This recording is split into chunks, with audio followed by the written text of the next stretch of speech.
Chers élèves, ravi de vous voir encore une fois. J'espère que vous portez très bien. Aujourd'hui, je vous présente une activité de langue, les tonalités lyriques et pathétiques.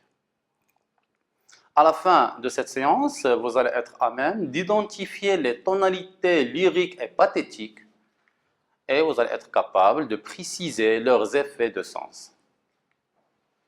Donc la question qui se pose, qu'est-ce qu'une tonalité? Bien sûr, lors de la production d'un énoncé, le narrateur a déjà une conscience de ce qu'il veut communiquer au lecteur. Donc, cette intention de produire un effet chez le lecteur s'appelle la tonalité. Tout simplement, le texte, quand on le reçoit, on ressent un certain sentiment et un certain effet. Donc, les sentiments qu'on peut avoir, comme la joie, la tristesse, tous ces éléments-là sont les sentiments et les affections qu'on ressent lorsqu'on reçoit un texte. Donc, je vous présente la définition suivante. Seulement, il faut souligner que le mot tonalité a beaucoup de synonymes. Donc, on peut avoir les registres de texte, ou bien les registres littéraires, ou bien le ton. Les registres de texte, le ton ou la tonalité d'un texte, désignent l'impression particulière ressentie par le lecteur devant un texte. C'est l'effet que ce texte produit sur le lecteur et les émotions qu'il provoque. Donc, ça pourrait être de la joie, de la tristesse, le rire, la souffrance ou bien la compassion. Examinons la première partie du cours, à savoir la tonalité lyrique. Lyrique est dérivé du mot lire. La lyre, comme vous voyez, c'est un instrument de musique, ce qui peut nous aider à faire une certaine correspondance entre les spécificités et les caractéristiques de la tonalité lyrique avec la musique et la musicalité. Examinons le corpus suivant. Ce matin, je me sentais capable de bonté, d'indulgence. J'étais d'une générosité sans borne. Je pardonnais à Zineb dans mon fort intérieur toutes les misères qu'elle m'avait fait subir. Je pardonnais à son chat qui était revenu après s'être débarrassé de son collier, ma belle chaîne d'or. Je pardonnais au mardi d'être des jours trop longs, à la baguette de cognacier de mordre si souvent la chair fragile de mes oreilles. Je pardonnais au jour de lessive d'être particulièrement froid et triste. Je pardonnais tout le monde, ou du moins ce que je connaissais du monde. Donc le texte est tiré du chapitre 6 de la boîte à merveille. Donc nous allons, ce texte-là manifeste un certain effet lyrique. Donc on va chercher maintenant quels sont les procédés employés dans ce texte qui ont renforcé cette tonalité. Première question qui se pose, qui parle? Donc on va chercher, on va étudier l'énonciation. Donc comme vous voyez, chers élèves, on voit ici la présence de première personne, de singulier. Donc on trouve ici le je et aussi les adjectifs possessifs à l'image de ma. Cela nous va aider à déduire que le narrateur est subjectif et est impliqué dans son énoncé. Donc parmi les caractéristiques de la tonalité lyrique, c'est l'implication personnelle du narrateur parce qu'il partage ses sentiments et ses émotions avec le lecteur. Deuxième indice, on va étudier les termes saillants dans cet énoncé. Donc vous voyez, chers élèves, premièrement, on commence par les verbes. On a le verbe sentir.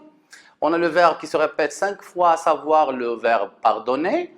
On a les substantifs à l'image de bonté, générosité, le fort intérieur. Donc si on veut chercher et circonscrire ces mots-là dans un thème particulier, il s'agit du thème des sentiments et des émotions.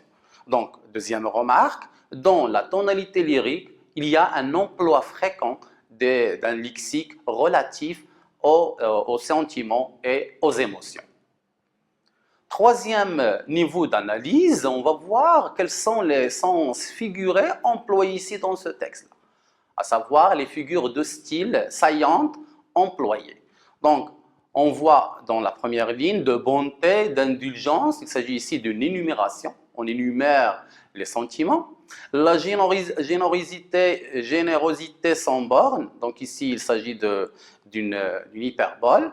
Vous voyez, chers élèves, le verbe ou bien le début de la phrase « je pardonnais », à savoir le groupe nominal, sujet, le groupe verbal, qui se répète 5 fois dans le texte, ce qui signifie qu'il s'agit ici d'une anaphore. Donc, cet anaphore, puisqu'il fait partie des figures de style d'insistance, et dans le sens ici de créer cette répétition. Donc on voit que « je pardonnais » est un terme qui se répète à chaque fois, il fait ce qu'on appelle une certaine musicalité. Donc aussi, vous voyez, chers élèves, à Sancha qui était revenu après s'être débarrassé, on a l'air de croire qu'il s'agit ici d'un être humain, donc il s'agit ici de la personnification. Une autre figure de style, sans collier, ma belle chaîne d'or, donc c'est comme ici une explication de quel collier s'agit-il, donc il s'agit ici d'une périphrase. Je pardonnais tout le monde, regardez le mot monde et le mot monde, donc deux mots qui se répètent, donc il y a une répétition. Donc comme vous voyez, en général, la situation lyrique fait appel à divers sentiments personnels comme l'amour. Donc on a vu, donc le thème de l'amour est très très présent dans les écrits à caractère lyrique. On a aussi le thème du bonheur, mais seulement il ne faut pas ici croire qu'il s'agit toujours dans la tonalité lyrique d'un événement positif, mais ça pourrait être aussi d'une circonstance négative comme la mélancolie, la tristesse. Donc on peut partager des sentiments dans ce sens-là. On a aussi l'enthousiasme qui peut être aussi un sentiment personnel qui caractérise la tonalité lyrique. Pour les thèmes, en général, on trouve le thème de l'amour, le thème de la mort, le thème de la nature, aussi d'autres thèmes comme la solitude ou bien le thème de la fuite du temps. Donc ces thèmes-là sont les thèmes les plus présents dans les écrits à caractère de tonalité lyrique. Les caractéristiques. Seulement, il faut préciser ici que les caractéristiques ne sont pas des éléments figés. Ça veut dire on peut les voir et les rencontrer dans d'autres tonalités, parce que les barrières entre les tonalités sont des barrières seulement, ne sont pas bien distinctes, mais seulement il y a des ressemblances et des affinités. Donc la première caractéristique, comme vous avez remarqué, premièrement, les marques de la première personne. Cela explique une forte implication de celui qui parle. Et aussi, on a remarqué qu'il y a une certaine musicalité dans la phrase, ce qui accentue l'harmonie rythmique et le côté sonore du texte.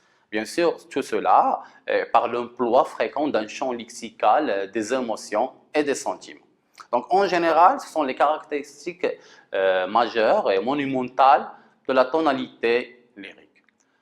Donc, pour l'effet recherché. Donc, on a dit que la tonalité, c'est l'effet recherché par le texte pour produire un effet chez le lecteur. Donc, pour la tonalité lyrique, l'effet, c'est l'expression des sentiments personnels et les faire partager avec le lecteur. Il faut souligner ici que lorsqu'on partage, ici, ce n'est pas dans l'attente d'un retour. On va voir ça dans l'autre partie du cours. Récapitulons pour le registre lyrique. La tonalité lyrique est l'expression des sentiments personnels de l'auteur. Il peut exprimer divers sentiments personnels. L'amour, l'enthousiasme, le bonheur, la tristesse, la mélancolie. Les thèmes privilégiés sont l'amour, la mort, la nature, la solitude, la fuite du temps. C'est-à-dire tout ce qui est propice à l'expression d'une émotion particulière. Passons maintenant aux caractéristiques majeures. On a les marques de la première personne, ce qui explique une forte implication de celui qui parle. Deuxième caractéristique, ça concerne le rythme et la progression, ce qui fait une certaine musicalité, d'accord? Ça pourrait être à l'intérieur des assonances, des allitérations, donc musique de la phrase, harmonie rythmique et sonore, ou bien des champs lexicaux relatifs aux émotions et aux sentiments. Pour l'effet recherché, donc le narrateur qui produit ce texte-là, ou bien à caractère, il cherche à produire chez le lecteur un sentiment personnel, et le sentiment ressenti par le narrateur, il veut le partager avec le lecteur. Cela concerne la première partie du cours. Passons maintenant à la deuxième partie, à savoir la tonalité pathétique. Qu'est-ce qu'on entend par la tonalité pathétique? Donc, seulement, il faut revenir à l'étymologie du mot pathétique, vient du mot pathos. Donc, le pathos et le logos et le tos, ce sont trois éléments très présents dans l'argumentation aristotélicienne. Ça veut dire, Aristote a déjà défini que pour convaincre quelqu'un ou bien le persuader, il faut adapter un certain nombre d'arguments, mais les diversifier. Par exemple, le logos concerne la raison, tout ce qui est logique. Ça interpelle la logique du récepteur. Alors que les tos, ce sont les éléments qu'on peut employer pour convaincre quelqu'un, mais qui sont destinés à marquer par le caractère d'une personne. Alors le pathos, c'est toucher la sensibilité de la personne pour l'adhérer dans la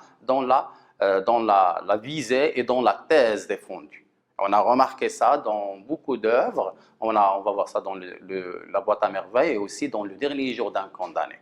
Aujourd'hui, on va voir comment le pathos est très significatif et comment un texte cherche à produire cet effet de compassion et de pitié. Examinons le corpus 2. Un grand silence s'établit, un silence lourd, moite, huileux et noir comme la suie. J'étouffai. Je désirais de toutes mes forces qu'une porte claqua, qu'une voisine poussa un cri de joie ou un gémissement de douleur, que quelque événement extraordinaire survint pour rompre cette angoisse. Je voulais parler, dire n'importe quelle sottise, mais ma gorge se serra et une plainte expira sur mes lèvres. Mes parents ne bougeaient pas, se transformaient peu à peu en personnages de cauchemar. Plus j'écarquillais les yeux pour les voir, plus ils devenaient fluides, insaisissables, tantôt transparents, tantôt d'un noir agressif, mais sans contour précis. Pour la première fois, j'eus la sensation du vide absolu, de la solitude sans miséricorde. Mon cœur se remplit de peine. Une boule dure se forma dans ma poitrine, gênant ma respiration. Je fermais les yeux, je priais avec ferveur. Je me sentais abandonné aux portes de l'enfer. Donc, si vous avez bien remarqué, chers élèves, le fait de lire ce texte-là change notre émotion. On sent qu'on est mal à l'aise, qu'on ne veut pas, on sent une certaine compassion. Le personnage principal ici, à savoir Sidi Mohamed, partage avec nous un sentiment très douloureux, mais dans lequel on sent une certaine compassion, une certaine pitié. Donc la question qui se pose, quels sont les procédés employés et mobilisés dans ce texte-là pour accentuer cette tonalité? Ce qu'on va voir maintenant.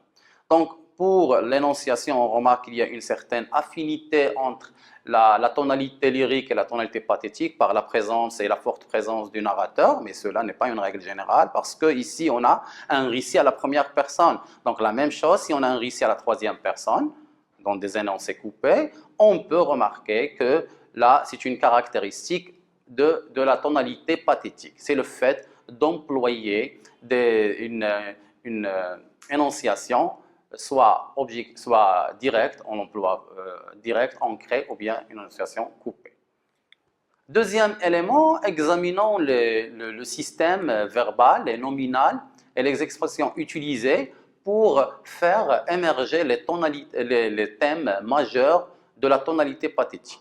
Donc, je vous invite, chers élèves, de remarquer le système verbal. Regardez, il y a l'emploi des verbes comme étouffer, désirer, se serrer. Ceux-là sont des verbes de sensation, mais à caractère de douleur et de tristesse.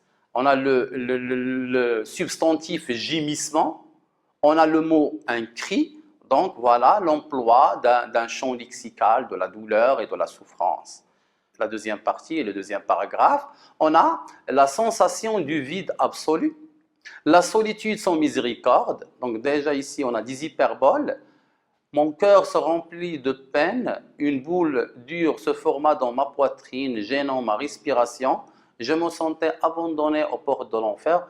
Toutes ces expressions-là accentuent le malaise, accentuent le désarroi et accentuent la situation misérable et critique dans laquelle est trouvé le narrateur.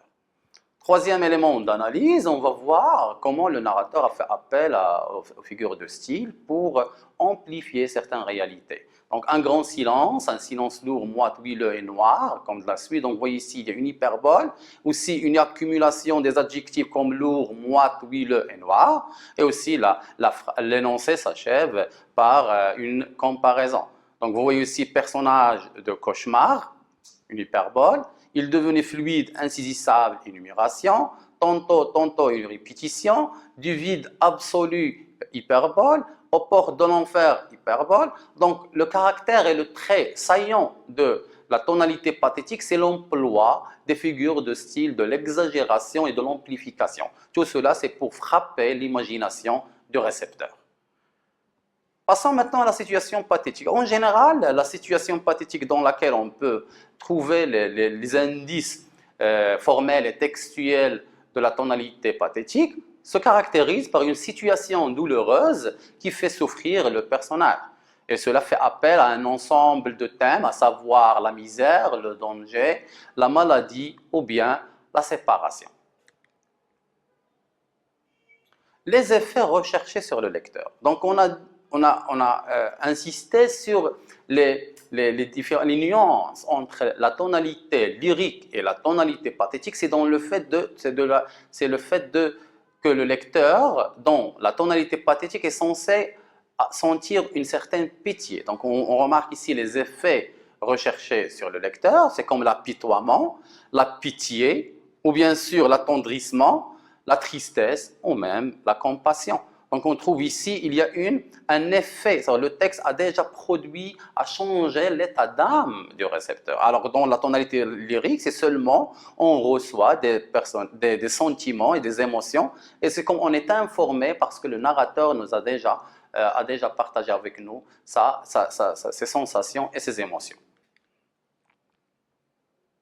Les caractéristiques. Donc on va voir ici dans cette partie-là quelles sont les caractéristiques majeures de la tonalité pathétique. Commençons par comment est le personnage pathétique. Donc le héros pathétique se montre faible, proche du lecteur, placé dans des situations douloureuses. Il exprime la souffrance, la tristesse, le désespoir et le regret. Le pathétique en général présente des personnages proches du lecteur, mis dans des conjonctures d'affliction. Il provoque la pitié et la tristesse. Quant au champ lexico, donc le vocabulaire de l'affectif, celle de l'émotion et de la souffrance, on a la tristesse, la douleur ou le regret. On a aussi une forte présence des termes relatifs au champ lexical de la sensation et des sentiments. Quant aux figures de style, pour les figures de style, on a les figures de l'exagération. En particulier, on trouve l'hyperbole. Voilà, les figures servent à amplifier un phénomène et accentuent donc la sensibilité du lecteur. Dans un autre côté, on trouve aussi des formes textuelles comme les exclamations, parce que déjà la phrase exclamative, c'est le fait de produire, de partager un sentiment vif.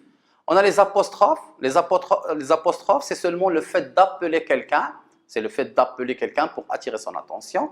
Et les interrogations contribuent aussi à installer ce climat de douleur.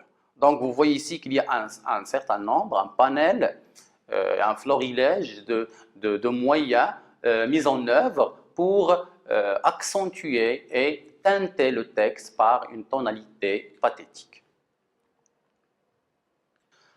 Maintenant, à votre tour, chers élèves, de vérifier votre compréhension à travers l'exercice que je vous propose maintenant. Donc, il s'agit de deux textes. Vous allez essayer d'identifier les registres littéraires dans les textes suivants et préciser leurs effets. Lisons le texte suivant. Non, je n'ai pas encore oublié ces instants, Seigneur. Je me souviens de cette solitude vaste comme les immenses étendues des planètes mortes, de cette solitude où le son meurt sans écho, où les ombres se prolongent dans des profondeurs d'angoisse et de mort. Et le cœur qui saigne, source intarissable de peine, torrent surchauffé par les feux de mes chagrins et de mes douleurs, cri de ma chair écrasée sous le poids de ta malédiction. Je n'étais qu'un enfant, Seigneur. Je ne savais pas que le jour naissait de la nuit, qu'après le sommeil de l'hiver, la terre sous la caresse du soleil souriait de toutes ses fleurs, bourdonnait de tous ses insectes, chanté par la voix de ces rossignols. Donc pour le texte ici, vous voyez ici que le fait de le recevoir, vous sentirez une certaine émotion.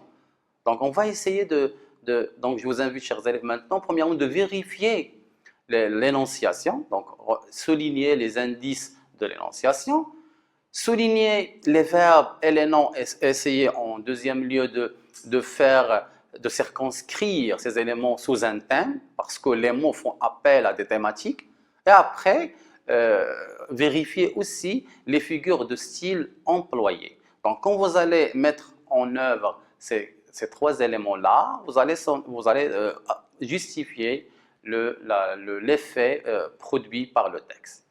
Donc, je crois que vous avez trouvé la réponse. Il s'agit ici d'une tonalité pathétique. Donc, les éléments qu'on va voir maintenant, premièrement, on a ici, puisque c'est un récit à la première personne, donc déjà on a le je qui se répète beaucoup de fois. On a aussi la présence de l'énonciateur, ta malédiction. Donc ici, il s'agit d'un message, d'une prière entre Sidi Mohammed et Dieu, parce qu'il s'adresse à Dieu. On trouve ici les deux, le mot Seigneur, deux fois, sont des apostrophes, des appels. Je me souviens, regardez, il se répète deux fois en tête de la phrase, c'est une anaphore. On a comme les immenses étendues aussi, c'est une comparaison. Cœur qui saigne, source intarissable de peine, torrent surchauffé par les feux de mes chagrins et de mes douleurs, cri de ma... Donc ici, il s'agit d'une gradation. Donc déjà, le sommeil de l'hiver, une métaphore, la caresse du soleil, déjà une hyperbole. Donc, sourire de toutes ces fleurs, si on prend le groupe nominal sujet avec le verbe sourire, donc déjà on est dans une personnification. À travers donc tous ces éléments-là, la solitude, mourir, la douleur, la profondeur, l'angoisse, mon cœur qui saigne, la peine, un torrent surchauffé, les chagrins, les douleurs. Donc vous voyez ici cette situation pathétique dans laquelle se trouve le narrateur. Donc c'est un narrateur, c'est un personnage pathétique. Et avec ces éléments-là, donc il s'agit ici tout simplement d'une tonalité pathétique. Passons maintenant au deuxième texte. J'étais heureux, une seule chose m'ennuyait. Je savais qu'il m'était impossible d'échapper à la séance du coiffeur.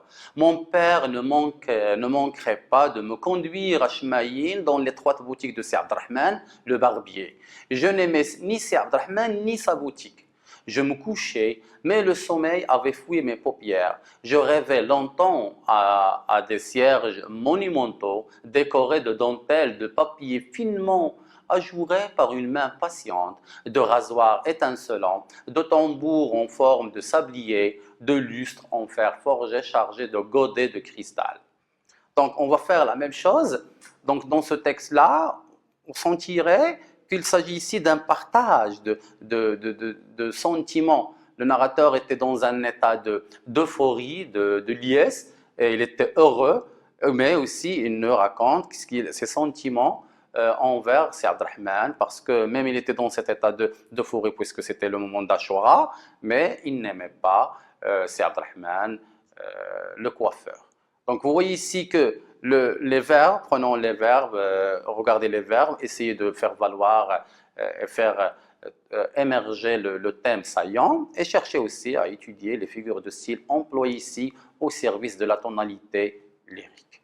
Donc on corrige, donc regardez pour les thèmes relatifs à la sensation et aux émotions, on a le heureux, l'adjectif heureux, on a le verbe ennuyer, d'accord? Et aussi, regardez la présence de l'énonciateur à travers l'emploi des pronoms personnels de la première. Donc, c'est une implication directe du narrateur dans son texte. Je, mon, mes, donc là, des adjectifs possessifs. Pour les figures de style, on trouve Abdrahman le barbier, une périphrase, dentelle de papier, des métaphores, donc on trouve une main patiente, donc de regarder la musicalité faite par la répétition de deux dentelles de papier, deux rasoirs étincelants, deux lustres, une certaine énumération. Donc le fait de répéter à chaque fois le mot de dans le texte, au texte un certain rythme. Donc il s'agit ici, chers élèves, de la tonalité lyrique à travers les éléments textuels qu'on vient de faire. Donc, je vous invite, chers élèves, de vérifier à chaque fois quand vous lisez votre texte, quelle est la tonalité et quel est l'effet qui se dégage du texte. Merci de votre attention.